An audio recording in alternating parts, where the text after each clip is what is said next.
Halo teman-teman, perkenalkan nama saya Dolvina Layan. Saya dari mahasiswa S1 Keperawatan kelas 19B Universitas Megarizky Makassar.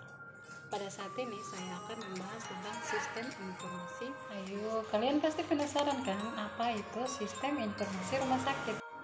Nah, sistem informasi rumah sakit adalah suatu proses pengumpulan, pengolahan, dan penyajian suatu data yang mencakup semua rumah sakit, baik itu rumah sakit umum maupun rumah sakit khusus. Hal ini dilakukan agar dapat menunjang pemanfaatan data optimal serta semakin meningkat kebutuhan data saat ini dan akan datang. Sistem informasi rumah sakit ini meliputi sistem informasi klinik, administrasi, dan sistem informasi manajemen.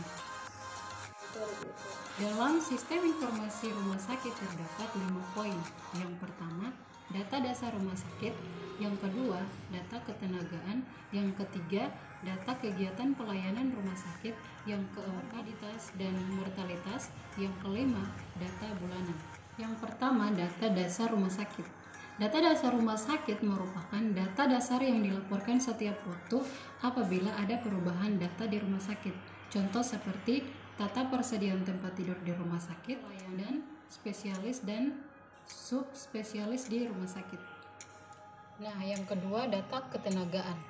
Data ketenagaan ini merupakan data rekapitulasi semua tenaga yang ditetapkan resmi bekerja di suatu rumah sakit dan dilaporkan satu kali dalam setahun periode pelaporan.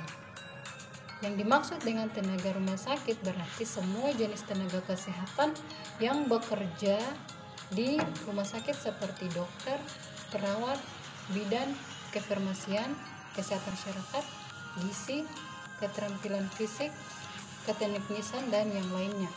Yang ketiga, data kegiatan pelayanan rumah sakit. Data kegiatan di rumah sakit ini merupakan data yang dikumpulkan atau data yang didapatkan dari pasien rawat inap. Data ini dilakukan dengan tujuan untuk memantau perawatan pasien. Contoh seperti data pendaftaran rawat jalan berdasarkan jumlah kunjungan pasien rawat jalan mulai dari pengunjung baru sampai lama. Kemudian pelayanan setiap klinik rawat jalan berdasarkan jumlah kunjungan baru sampai lama pasien rawat jalan pada klinik. Data unit gawat darurat berdasarkan jumlah kunjungan pasien unit gawat darurat seperti atau non bedah, persalinan, rujukan, dan non rujukan. Yang berikut data gigi dan mulut, data kegiatan bersalin, data perinatologi, data kegiatan pembedahan berdasarkan golongan dan spesialis. Yang keempat, data morbiditas dan mortalitas. Data morbiditas dan mortalitas pasien yang dilaporkan periodik setiap tahun. Contoh seperti pasien rawat inap. Rawat inap secara harian berupa jumlah pasien masuk, jumlah pasien keluar, jumlah pasien meninggal, jumlah pasien dengan jantung, jumlah autopsi. Yang kelima, data bulanan.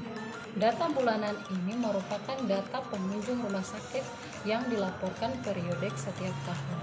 Di dalamnya ada data kunjungan rawat jalan sesuai dengan fungsi.